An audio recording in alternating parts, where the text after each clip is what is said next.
Indian news ma wakwa assign the ba wan kasa fidie so bio. Na maka trust before anything else na just a share na ebiem so kwa na wo subscribe to your channel no. What's the political news there? Never governance. We catch you sa pan put to forma yet. Na pan to forma yet there.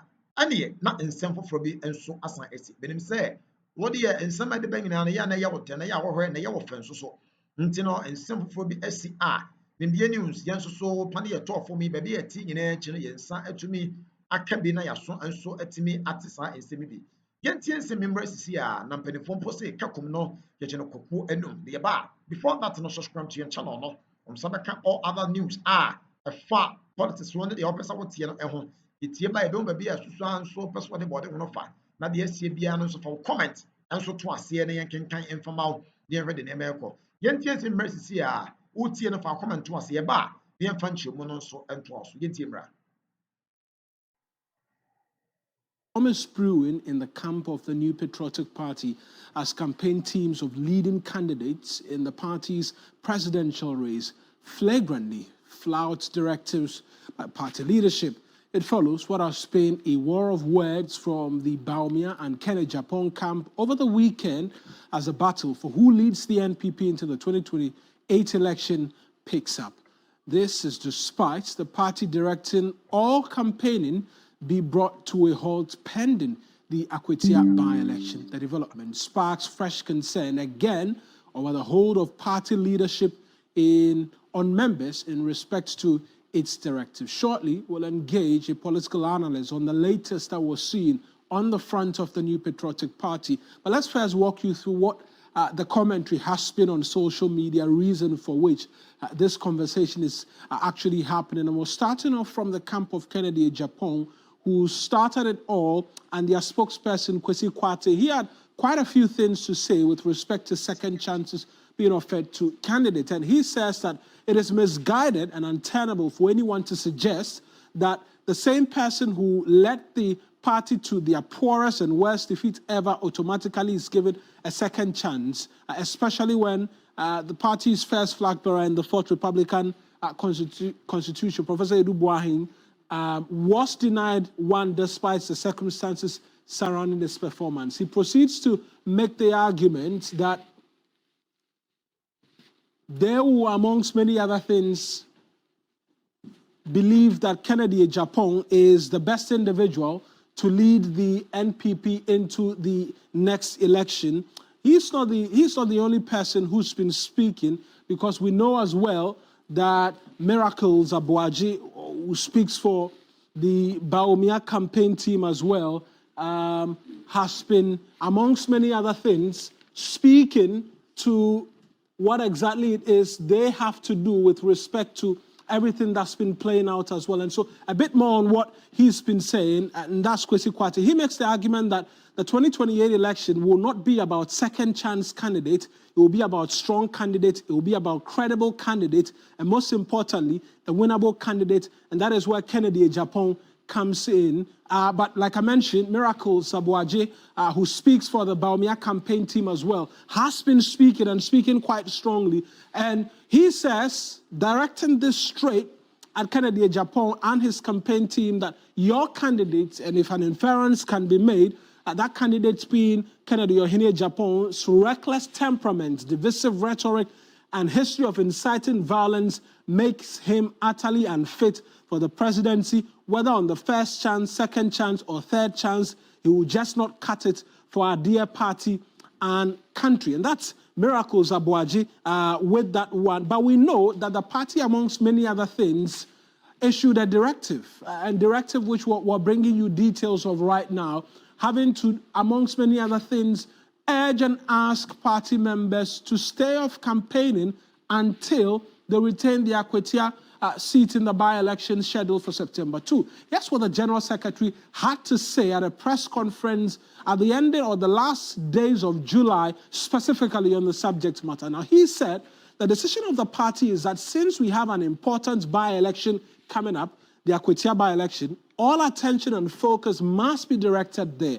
Aspiring candidates shall have the right to move around the country to campaign only after the Akwetiya by-election. We are calling on every member of this party, especially those who aspire to contest as flag bearer, that the attention and resources be geared towards helping the party to retain our seat in Akwatia. So yes, the party's position, but it does appear that the leading candidates in that race, their campaign teams are having an absolutely different perspective as to what the directive is. Let's speak to Dr. Samuel Efree, is a political analyst. He's joining us right now via Zoom for a quick chat in relation to this. Doc, I appreciate your time and for you speaking to us. Your thoughts on what really is a disparity between what the party has directed and what campaign teams of leading candidates are choosing to do at this critical point in time? Yes, Mauna, I think that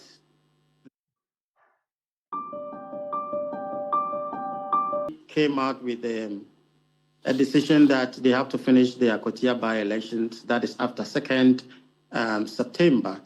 So I don't see why they still have to try to come up with this kind of situation. And that is quite unfortunate. So the party... Doc, I think we're having a bit of a challenge with respect to the connection to you. I'm hoping we've rectified that now, and possibly you can make your point. Let's try one more time on the party and the expectations of members. Yes, you know, I think the party need to draw the attention and bring those people in line with the party rules and regulations, because the party said that we all have to wait for the Akwatia by-elections. But it's quite unfortunate that you realize that they've just started. And the earlier, the better. I think the committee that are in charge for the elections, they have to talk to them, especially their presidential candidates, so that they can bring their spokespersons to order. Because if care is not taken, it might be out of hand, and it might not help the party. Is it not already out of hand?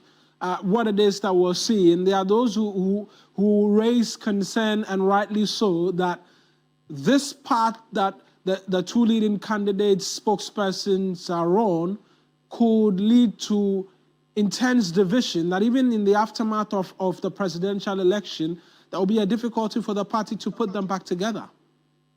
Yes, Mauna, it's possible that if they don't shape their spokesperson in this direction, it will create a lot of problems for the party, even after the elections. And that is why they have started. Because when you look at the content, they are attacking individuals. That is the personality of the people that is the candidates that are involved. And even the process have not even started. The people have not filed for them to even be declared to be presidential candidates. And you see these things coming early as possible for these kind of intensive internal conflict. I think the party executives need to set up, especially the committee, and even Council of Elders need to come in some of these issues, because it seems that the way they are going, it will not help the party.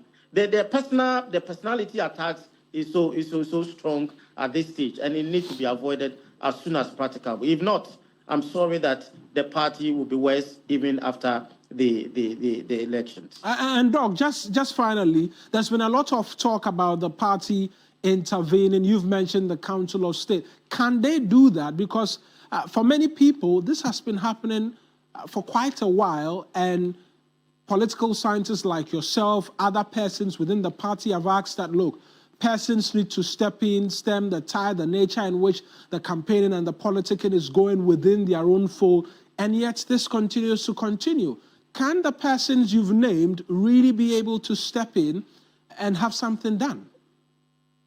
Yes, Mamra, for now, I think the party national executive has lost it, and they can't contain the personalities involved. So that is why we are urging that they will look at the national executive, the NEC. They have to come in because they have respected people at the top. And maybe they can also consider President Kufuor to call them in order some of these issues. Because if the way that kind of caliber of these people, it needs people who are above them, beyond and have that kind of respect and clout within the party to manage these things. Because for now, the National Executive has lost it, and they can't contain these issues that is going on with the personalities involved. Right. So it has to be above those personalities. Doc, I appreciate you speaking to us. That's Dr. Samuel Efree, but